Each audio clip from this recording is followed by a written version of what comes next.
He lives in my heart all year long because Rush Limbaugh, the one and only El Rushbo. We love him. There he is. He's joining us again this year. So sweet of you to say. I'm never living in your heart year long. That is great, Matt. Thank you very much. That's awesome. True. It is true, Rush. You have had such a huge influence on me in many ways that you'll never imagine, just like the rest of the country. And of course, that's why we call you America's Anchorman. Well, let me tell you something. How many of these have I done with you? This is like 10 of them, I think. Yes, you actually have done 11 of them with us. 1 year you couldn't make it because there was an illness in your family, and that's it. And you have been just a rock for us, which we love. Well, it's an amazing thing, folks, that I think everybody ought to remember. The military is something that's in everybody's minds constantly. It kind of ebbs and flows depending on if there is a front and center conflict going on. We're deployed all over the world all the time. But the great thing about you is there is no lull for what you do. You are totally connected to these people that are dispatched all over the world, some in combat, some in support roles, but you never forget them. You never allow them to be forgotten. And there aren't too many people who go to the extent and the effort that you do to make sure they're not forgotten. It's very easy to take these people for granted. They're there all the time. They do their jobs. They follow orders. They win. They're victorious. We get used to it. And it's only during very publicized wars where there is a victory attached to it that there's profound appreciation. But you make sure that people remember it year-round all the time, and you make sure they know that they are not forgotten. And that's the real key. What you do for them and making sure that they're always connected to people back home above and beyond their families, it's really the Lord's work that you're doing here. Thank you, Rush. That is very meaningful to all of us. Oh, my goodness. I just want to remind everybody, just to key off what you said here for a second, we do have right now in the Middle East 15,000 troops that are serving active duty in Iraq and Afghanistan. And some on the way to Iran, you think about right now. My goodness. And we send them care packages not only there, but also to Africa and Syria. And these are places that people don't think our troops are traditionally, but all of us have to remember it, right, Rush? Not only that, Melanie and the rest, if an individual wanted to send something to somebody in the military they don't know, they wouldn't know how to go about it. They wouldn't know what the process is. They wouldn't know even if they could. You take care of that. You act as a clearinghouse. You make sure that people who want to let these people in the military know that they are loved and that they're appreciated and thought of, you take care of that. This is not, folks, I think this has been going on for quite a while. You just assume that, okay, we're going to assemble a bunch of care packages and we're going to ship them off and the troops are going to get them. It's far more complicated to get this stuff delivered around the world. You don't just call FedEx or UPS and say, come pick it up and have it show up by 10:30 the next day.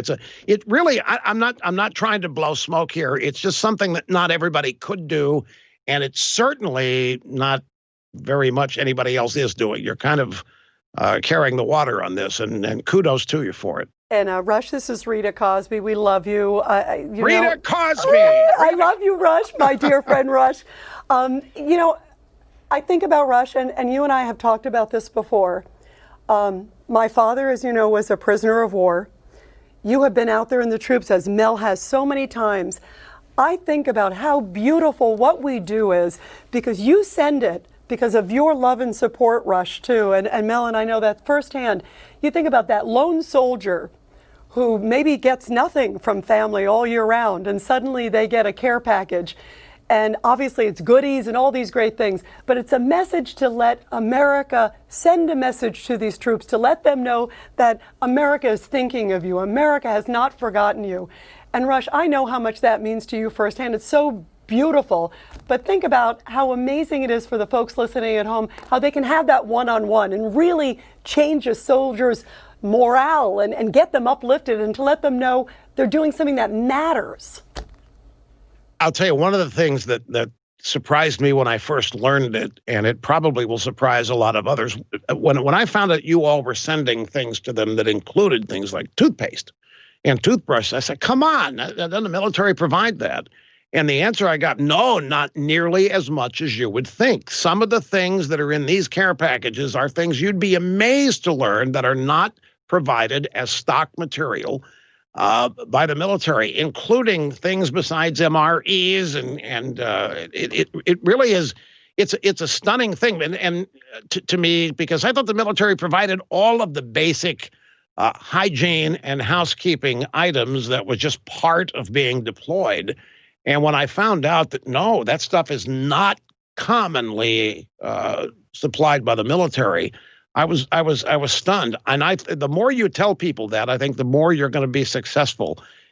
Because this is not just little trinkets and goodies. This is necessities in many ways that are not automatically provided. Exactly. There's no 7-Eleven or any other convenience store around the corner that you can rush down and pick up a package of, or maybe a pair of socks that you need, or some of the things that we pack in our care packages, which we'll be showing you in a moment. But, you know, you've been to Afghanistan yourself, and very few people can say that, Rush. And you know how important the morale is for our troops. I was there at a troop visit in the early 2000s, and I actually ended up going with the State Department, U.S. Agency for International Development. And you know, I wanted it. USO has never accepted my request to go. That's with a bunch of comedians and so forth. And sadly, it's more political than it should be.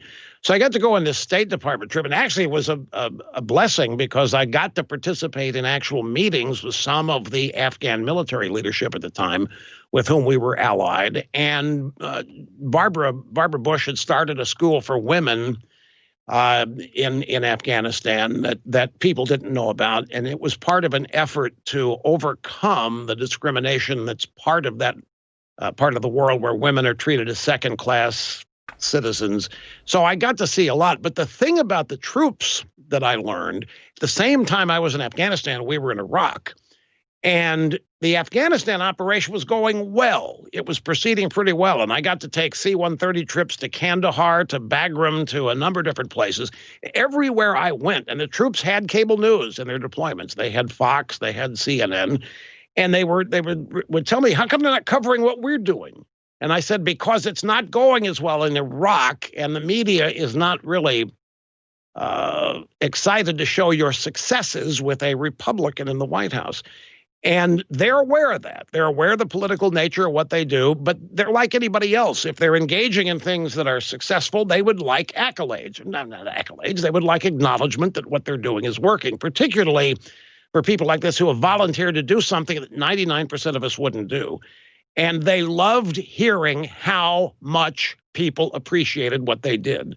I made it a point to request a couple of seminars, if you will, or just speeches to assemblages of troops. And they were there from all political walks of life. They were there from all races, all religions. And there were a lot of them that were not particularly fans of mine. But it didn't matter. Well, that's going to happen in some place. But they all loved hearing about the fact that they were thought of, that they were in people's thoughts and minds, and that they were loved and that their efforts were appreciated. You can't say that to them enough. You really can't. And particularly in these far-flung deployment areas. Sorry to interrupt you, my friend. Before we let you go, what do you want to say to folks out there, whatever they can give, because the need is so great, and so many of those folks that you've seen and Mel and I have seen, they're on multiple deployments. So what's your message to the folks listening right now about whatever they can do to help our great troops? Well, the point I make is that those of us who participate in events like this, like Melanie and Rita, are the hosts and the moderators, and they're out there asking everybody's support. Then they get guests like me to come on and join. And a lot of people, it still is this way a lot. Well, I don't need to donate. I've donated my time. Some people will say, I've donated your time is worth really not a lot, particularly when you're going to be spending it doing something anyway. So I always make it a point to tell people that I donate to this every year, and I'm going to donate this year what I donated last year. It's up to you whether you want to tell anybody what that is, but I will. I always, well, wow. No, I'm not doing this so that any kind of attention accrues to me. I just think if you're going to come on an effort that is designed to either raise money or material to be donated to people, that you actually do it yourself as well, not just ask other people to do it. It's like walking the walk and talking the talk. Talking the talk is not enough here. So I tell people that I'm spearheading the effort here for my little part in it, and I ask people to join me in doing so.